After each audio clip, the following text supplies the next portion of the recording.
One of the main features of a society is its changes that undergo with respect to time. As the human society steps into a new era, its typical characteristics also change. The human's most precious treasure of wisdom, the ability to steer the mind, also changes when humans confront such transformations. The man in the past did not have instruments that the modern technology brought forth. They did not have airplanes, computers, and cell phones. There were no telecommunication capabilities that we see today as the dawn of satellites. Weapon stores such as seen today were not seen in those days. Instant news were not broadcasted each hour. Also, the electricity was not found in that time. Vehicles developed by modern technology were not observed. Countries like USA were also not there at that time. Languages like English were not seen. Synthetic fertilizers or medicines made out of various chemicals were not found in those days. In fact, most of the facilities that the modern men use were not seen in the past. What is the reason that they could not make a world such as what we have today? Is it because that they were unintelligent or impudent? Did they believe in some kind of a fictitious view? Could it be because they were lack of wisdom of innovation? Were they indolent in their minds as well as their bodies? Or were they really brainless? It is true that the world we had about 25 centuries ago was not subjected to a globalization. It is true that the world did not have these modern technologies. There were thieves here and there in that world without the modern transportation system to travel. Alcoholics who abused young and beautiful women were also in that world dominating the society. Prostitutes were rich with gold. Pirates hiding among the ocean waves were also there to steal from the people. In that world, their gods were the gigantic rocks, mountains, trees, and rivers. They saw the power of gods when they saw the sun and moon emanating their rays. The clouds were like packets of water that their gods filled and left in the sky. After their praying, these packets of water were released for them. Moreover, the world of those men at that time was amazing. They talked with Nagas, a type of divine beings in Naga world, from the Naga world. Pretas, beings from Preta, a low-level world, appeared in front of them and asked for merits, to relieve from suffering. Deities came to them to advice. They were startled fiercely after listening to stories about the dangerous hell, Niraya. This life that consists of birth and death was a concern and a mysterious puzzle for them. Is not this truth about life and death something amusing for the humans at present? Is the modern man's state of wisdom so wonderful to ignore such a universal truth? Even though the man today is pretentious to exaggerate his potential, he cannot even come close to what the men in the past were capable of. A tremendous power was emerged in them in that era. It was their ambition to perceive the truth. The motivation for such pursuit was the elevation of their perception about the world. They were mesmerized by the fact of realizing the truth. Men in that era left the households and worldly pleasures in search of the truth. They traveled through forests. They gave up everything, shaved their hair and beards. Only few robes were used to cover their bodies. They spent the rest of their time by living a life of a hermit. They saw the household as the birthplace of wave of defilements. Practicing an ascetic life was like the sky for them. They disciplined their faculties and became brahmachari, a state that was abstained from any sexual activities. Letting go of their shyness and fright to defilements with a mentality of pursuing lustful pleasures was a shameful action for them. They were ready for any kind of hardship in the journey of realizing the truth. Young and charming princes let go of their comfortable life patterns and became monks.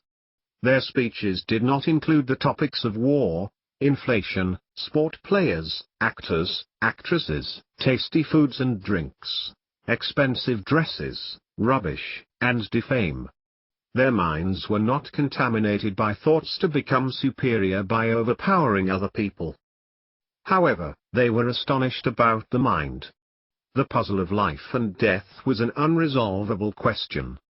They saw that the humans as well as other animals were trapped in a sorrowful journey. They started to discover the kinetic energy that controls the spinning of the life as a function of suffering and pleasure. It was a pleasure for them to master their minds, to meditate, and to procure concentration. It was in fact the era of realizing the truth. It was the most distinctive era in the history of mankind up to this point. That period of time differs from present time because of the knowledge of truth they acquired. The lust of the man in this era is an unquenchable thirst. Hatred seems to be an inextinguishable fire. Jealousy is an incurable disease. Pride is like a lifted flag that cannot be taken down.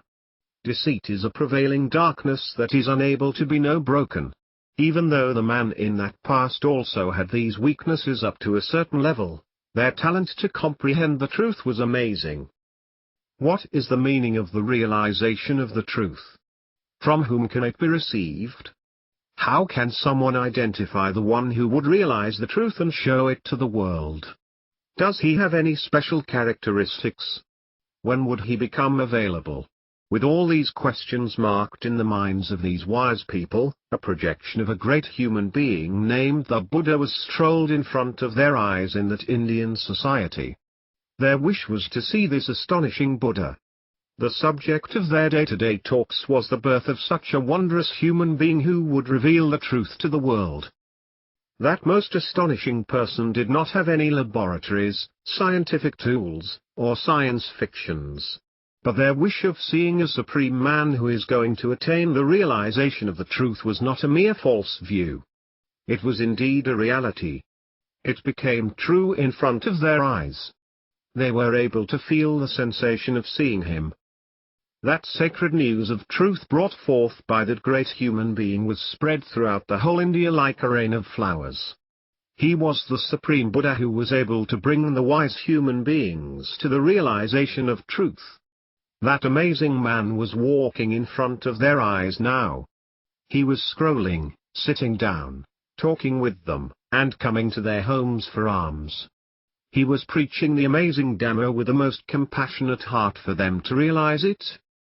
He had a remarkable mind, and it cannot be measured by any instrument in the world. There was no lust, greediness towards food, hatred, fear, ignorance, agitation, or suspicion in that mind. He could not be startled by any means. He had a complete vision of the world that has been subjected to a discussion in a broad manner. None other vision or a concept that has been discussed that much in any subject matter, scholarly institution, nor in any society can be found in the history of mankind. His revelation about the world and its truth was distinctive.